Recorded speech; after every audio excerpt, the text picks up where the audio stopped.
This video is an adaptation of Chapter 2, A Spiritual Heaven on Earth from Sacred Mysticism of Egypt by Fotoula, Foteini, Adrimi. Pick up your copy from O-Books Publishing. In the vast sweep of spiritual history, few civilizations are spoken of with such reverence and mystery as ancient Egypt. Long before the pharaohs etched their legacy in stone, a sacred vision stirred among the survivors of Atlantis, a vision to recreate a reflection of heaven on earth. These visionary beings, known as the wise Atlanteans, brought with them the teachings of the living light, and their ambition was profound, to transform Egypt into a spiritual sanctuary for humanity.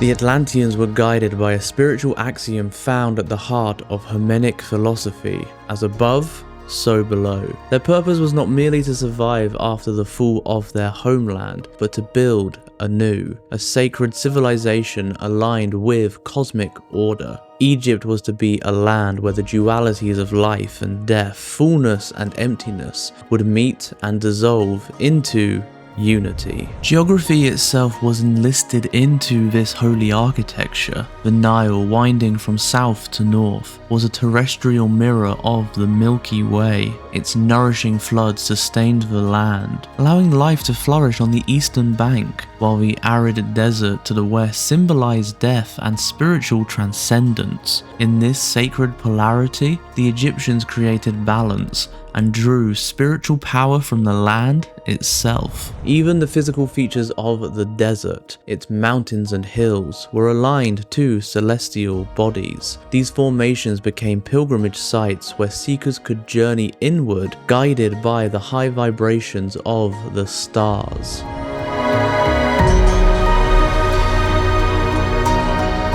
The Atlanteans, though deeply attuned to the spiritual currents of the cosmos, were not naive. They foresaw the Earth would pass through dark times, when the human ego would eclipse the divine self. But they also understood the cyclical nature of spiritual evolution. There would be gateways, windows of opportunity, when higher consciousness could return. Such a period, now referred to by scholars as the Axial Age, 800 to 200 BCE, saw the rise of spiritual teachers across the world: Buddha, Socrates, Confucius, and others, who encouraged compassion over ego and love over power. These moments were echoes of the original Atlantean vision, fractals of the Golden Age, known in Egyptian terms as Zep Tepi, the first time. Each spiritual resurgence throughout history added to our collective awakening. Even when such opportunities passed, their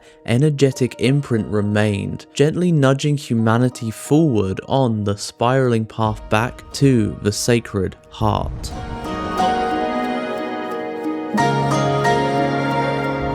Egypt was designed as a multi-dimensional project. It was not simply a society, but a living school of spiritual learning. The Atlanteans embedded 5 key goals into their work: to establish a spiritual school of soul expansion, where the living light guided each person's inner evolution; to build a civilization grounded in divine order, encapsulated in the principle of Mahat, truth, balance, and justice; to provide holistic healing for body, mind, and soul, especially to help people transmute the karmic trauma of Atlantis; to anchor high vibrational energy in the land itself, so the energy of the divine would remain accessible to future generations; to preserve the teachings for reincarnated initiates, those who would one day return to Egypt and remember. Even today, these energies persist in Egypt's sacred sites. Many visitors experience profound peace or spiritual insight without knowing why. This is the legacy of the living light, stored like a cosmic frequency in stone, waiting for open hearts to receive it.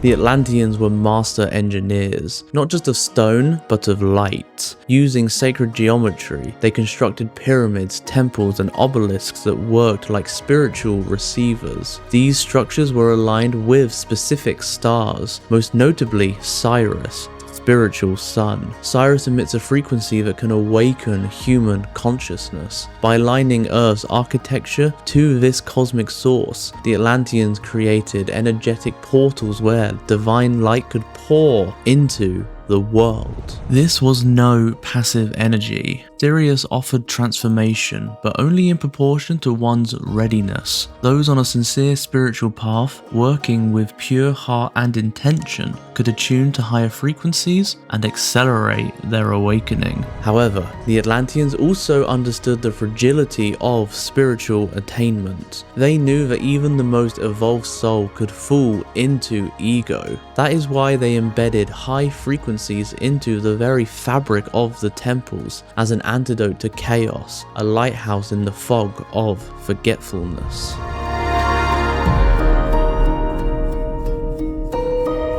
The construction of sacred sites followed not just physical precision, but spiritual law. The rule of Mahat extended even to the spirit lands of the quarries. Stones were only extracted after offerings were made and guidance received from the spiritual realm. Only flawless stones were selected and sound technology was used to ensure their energetic resonance. The harmony of a site was more important than speed or volume. This reverence left its mark. Modern visitors to ancient quarries like Gebel el Celestia often report a sense of peace even after centuries of use. In contrast, modern industrial quarries, extracted without spiritual awareness, often feel energetically disturbed. The Atlanteans also employed advanced technology, blending light, sound, and mind. Laser-like tools and resonance-based levitation move stones with precision that modern engineers still struggle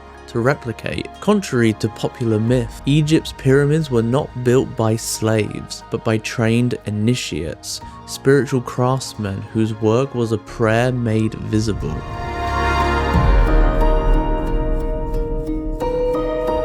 Nowhere is this more evident than at Giza. The Great Pyramid is not simply a tomb, but a marvel of sacred science. It reflects mathematical, astronomical, and spiritual knowledge woven into one harmonious whole. The chief engineer, known by the title Imhotep, he who comes in peace, was not a single man, but a spiritual adept, one who radiated peace and held the blueprint of divine order. All who worked under him were initiates walking the path of light. Over time, as later dynasties and foreign rulers like the Greeks took over Egypt, this understanding faded. They deified Imhotep as a god, misunderstanding the Egyptian focus on inner divinity. For the Atlanteans, the divine was not external, but a light within the sacred heart.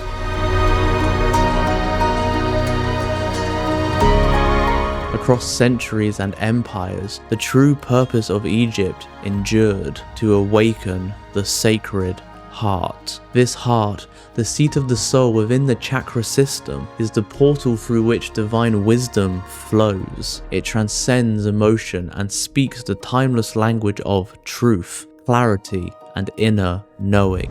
Ceremonies held in sacred sites often trigger powerful awakenings. Some see the living light, others simply feel a return to peace, a sense of coming home. In these places, the noise of the ego recedes, and the wisdom of the soul rises.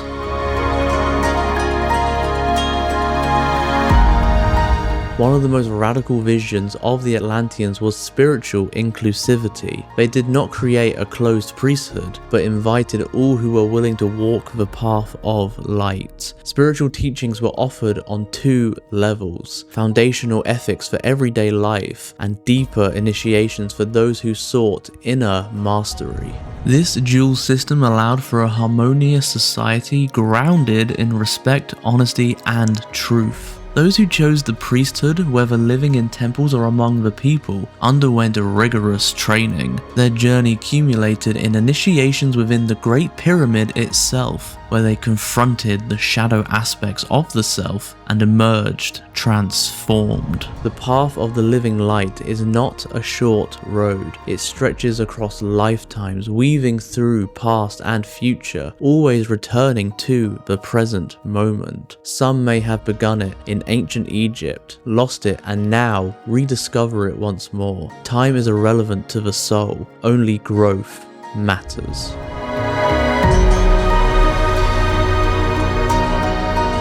Ancient Egypt, as envisioned by the wise Atlanteans, was more than a civilization. It was a living sanctuary, an esoteric school for the evolution of the human spirit. Its pyramids and temples were not monuments to the dead, but gateways to the eternal life. The spiritual energies anchored in the land, especially those flowing from Sirius, continue to support humanity's awakening, even today. Egypt reminds us that spirituality is not a side practice, but a way of being. It is justice, compassion, truth, and alignment with the divine. In every generation, there are those who return to the light, and when they do, Egypt still whispers its secrets, waiting for us to remember.